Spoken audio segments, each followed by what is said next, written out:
гэсэн. Нам яасан гавталцаад нам болиё. Ингэж ярина гэж юу байд юм. Би бүр ингэж усаар ярина гэхээр нам ичээд нутгийн хүмүүс намайг шаалаад шөөмжлээд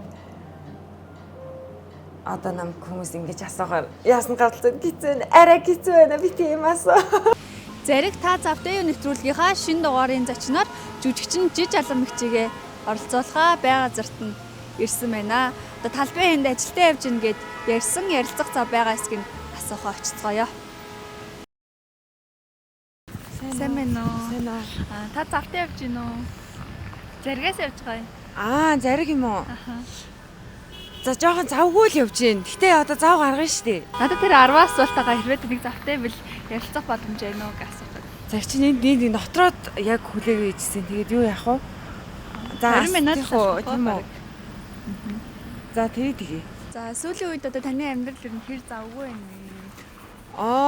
Ястай үнэхээр завгүй гүйж ин чинь. Тэгээд яг одоо нөгөө 1-р сарын 15-наас манай Бавуугийн лавг сүрэнгуайн одоо жүжигээс хэдүүлсэн задлаг үсэх хайгийн кино маань нээлттэй хийж байгаа. Тэгээд тэрнтэй холбогдуулаад одоо маркетингийн ажлыг их чинь хариуцсан байгаа. За одоо анх жүжигчин болох суурийг гэх юм уу бүр нэг юм одоо урлагийн хүн болох суурийг ерөнхийдөө бол одоо манай гэр бүл аав их нөлөөлсөн. Хүүхдүүдээ урлагийн хүн болгоно гэж биднийг одоо нэг урлаг соёлоор явах айгуу тийм дэмждэг байсан.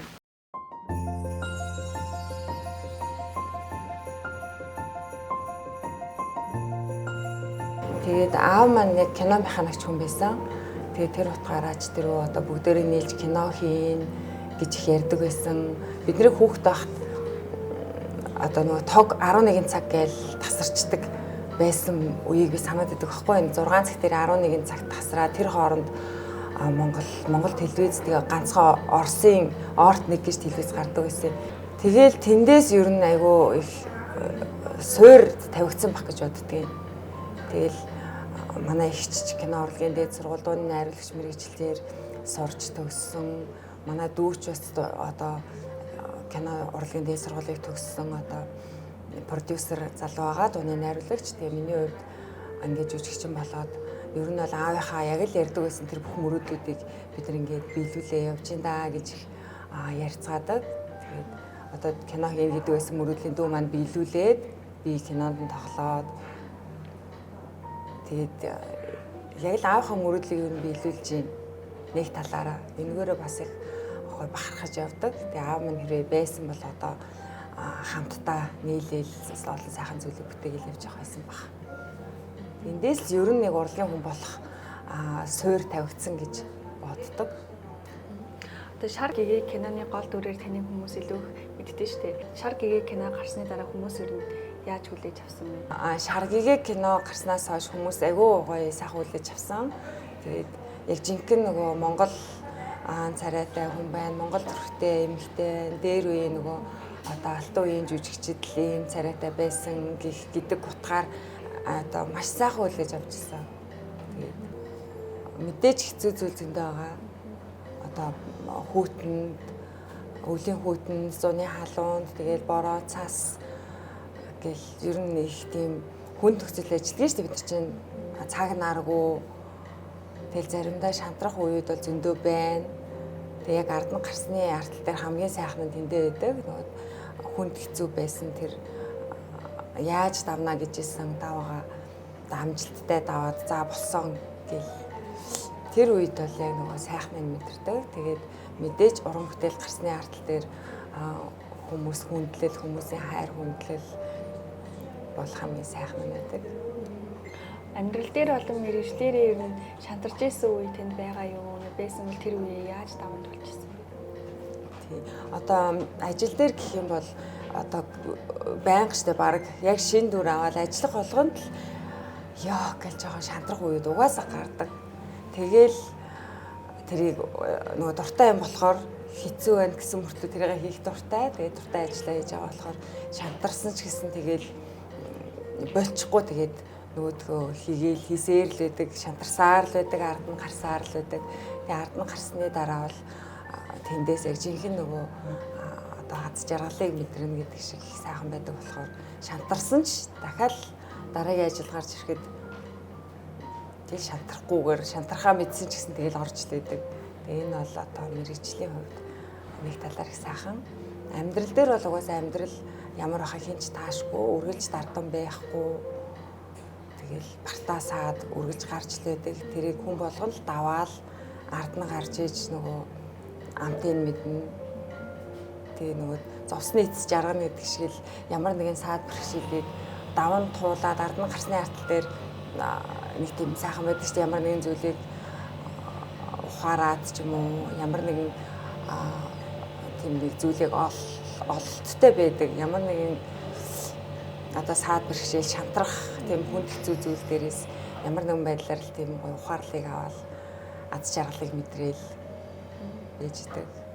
Нусан багаяагийн кинонд нөгөө увс багшийн дүрж тоглосон байсан шүү дээ. Ер нь бол увсаар ярихад хэр хийсэн бэ? Эсвэл бүр өмнө угаасаа ярьдаг байсан, ярьж чаддаг байсан увс аялаар. Увсаар бол ярьдаг байгаагүй. Би чинь Архангай аймгийн хүн.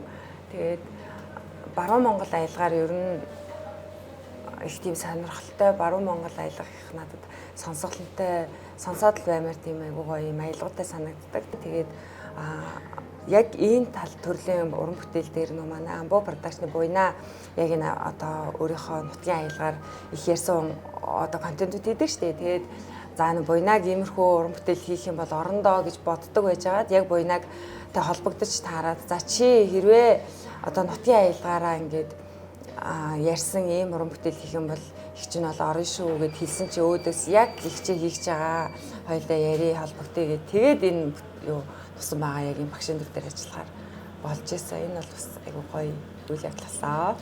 Боломжтой байвал та яг тэр багшийнхаа дүрээс ингэ жоохон хэсгийг яриад өгч болох уу усаар? Киноны зохиол ирнэ, текстээ цайжлнэ. Өөрөө тэгээд нам дураараа ярьцдаг юм гэж юу байд юм. Тэгээд яг ингэж усаар ярина гэхээр нам сандраад ярьж болох гэж хэцүү. Нам яасан гавталцаад нам болиё. Ингэж ярина гэж юу байд юм.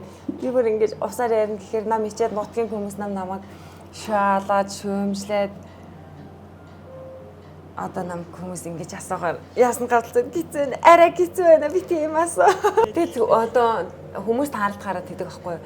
Та яг усаар ярьдаг байсан уу? Усаар яриад өгөөч, нэг яриад үзүүлээ ч гэлтэй. Тэр чинь одоо яг нөгөө ингэж яриач гингүүд ярьцдаг тийм юм бас биш байгаа байхгүй юу. Ийм бас хүн болгоны туртаагаараа яриад маазраад хөгжлөд ижидэг тийм зүйл бас биш. Яг ийм бас нэг бидний нандагнаж одоо дээдэлж явах юм хэл соёл байгаа. Тэгэхээр одоо шууд ингэж ярих гэхээр бас жоохон юу яагаад байна. Тоглоом шоглоом маягаар болчих гээд жоохон эвгүй байгаад байна. За та хэр сайн ээж вэ? Хитүүхтдээ лээ гэр бүлийнхаа талаараас ярьж. Ер нь бол тэгээд сайн ээж байхыг хичээдэг. Тэгээд өөрийнхөө хувьд бол одоо өөрийнхөө хэмжээнд бол сайн ээж л байхыг хичээж байна. Тэгээд зарим талаар бас өөрийгөө чамлах үед гарна шүү дээ. Би ч одоо сайн ээж байж чадахгүй байна да гэсэн үед бол ингээд тулгардаг. Гэхдээ одоо надад муу ээж байх эрх байхгүй. Одоо олон хүүхдийн өмнө хариуцлага хүлээсэн юм одоо хариуцлагатай үүрэгтэй хүн учраас үргэлжил хичээж байна. Хүүхдүүдийнхээ төлөө. Тэгээ сайн ээж байхыг цаашдаа хичээн үргэлж хичээсээр л байх болно. Аавынхаа талаараас ярмаар байна гэсэн. Аав нь ямар хүн байсан бэ? Автахаа өнгөрөөсөн гой дурсамжаасаас нэг хуваалцгаа. Тий. Тэрөөсөн шүү дээ. Аав кино механикч хүн байсан гээд манай аав сумын одоо Арангаймын тариад сумын соёлын төв эрхлэгч бас хийдэг байсан. Тэгээ тэр үед сумын клубт бүжиг их явуулдаг байсан. Тэгээд бид нарыг одоо урлаан тэмцээнд ороход аягүй их дэмждэг. Миний санахаар өөр нэг шөнийн 4 цаг болж байхад драмын театр дээр надад панограм хийлгүүлээл, намайг хүлээгээл, хүлээж сууж байгаад авч яваад тэмцээнд оруулаад тэр үед аягүй тод санагддаг. Тэгээд тийм том Casio хөгжим авч өгөөл. Тэгээд бид нар гэр бүлэрээ ингээд ер нь ингээд тэрэн дээр очиод оролдоол, тоолд сураал. Тэгээд урлагийн үзлэгүүдэд их тийм хөгжим тоглоод би ч бүр бага ангиудын хөгжмийн авраг болж исэн. Тэгээд аав маань их тийм өөдрөг хөдөлмөрч шинийг санаачлагч гайхалтай хүн байсан. Тэгээд одоо нас явах тусмал аавынхаа талаар айгүй их боддог болсон. Одоо байсан бол айгүй их зүйлийг ярих байсан бах. Тухайд хүүхдээсэн болохоор тэгээд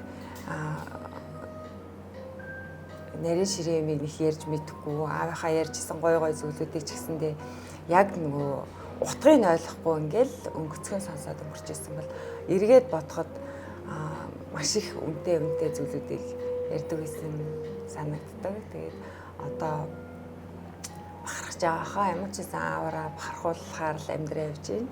Дараагийн асуулт нь жүжигчин болоогүй байсан бол та ямар мөрөгчлөлтэй болох байсан бэ? Жүжигчин болоогүй байсан бол жүжигчин л болох байсан. Яагаад тэгэхээр нөгөө жүжигчин болохоос өмнө өөр мэрэгчлэр сурж агаад болоод жүжигчин болж исэн болохоор би яг жүжигчин болох л байсан. Тэгээд кино хийн гэхээр бид хоёр хоёулаа зохиолоо бичээд баг хоёулаа найруулна гэж ярьдаг байсан. Тэгээ манай найзуудыг тоглуулна гээл те. Тэгсэн чи өөрөө одоо кинонд тоглодог хүн болоо явж гин. Тэгээд манай дүү маань кино хийдэг хүн болсон. Тэгэхээр яг л аавынхаа тэр бүх мөрөөдлөг бол биелүүлээл явж шин. Ер нь урлагийн л хүн болох байсан мөрөөдөлтэйсэн.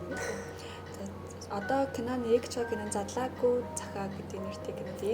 Энэ кинон дээр ямар дүр дээр ажилласан бэ та? За задлаагүй цахаа киног манай Аранжим Pictures хийсэн. Тэгээд 40 жилийн өмнө энэ кино маань яг тайзан дээр жүжиг аж тавигдчихсэн. Тухайн үед манай Золбоотой ах, Батбаатар ах, Дараагч, Дорждаг ах энэ төр яг тайзан дээр тоглож исэн хүмүүс. Тэгээ миний хувьд Дараагчийн ажиллаж исэн дүр дээр одоо ажиллаж байгаа. Тэгээд одоо тийм эм дүргийн хэлчихээр хүн үзэгчд маань гоё кино бэлэн болохоор очиод киногоо үзээрэй. Хүмүүсээс шар гэгээ 2 гарч байна гэсэн хүлээлттэй байсан. Тэгээд зав гаргаад ярилцсан танд баярлалаа. Утгагүй нэг кинонд нас өндөр амжилт хүсье. Баярлалаа. Тийм шаргигээ 2 гэж яг хүлээлт үүсээд байгаа. Тэгээд хайртай аавыгаа дагуулж ирээд манай киног үзээрэй. Тэгээ аавдаа хайртай хүн болгон үзээрэй. Сайхан аавын тухай ийм сайхан кино төрж байгаа шүү. Тэгээ танаа хамт олон тасаа баярлалаа.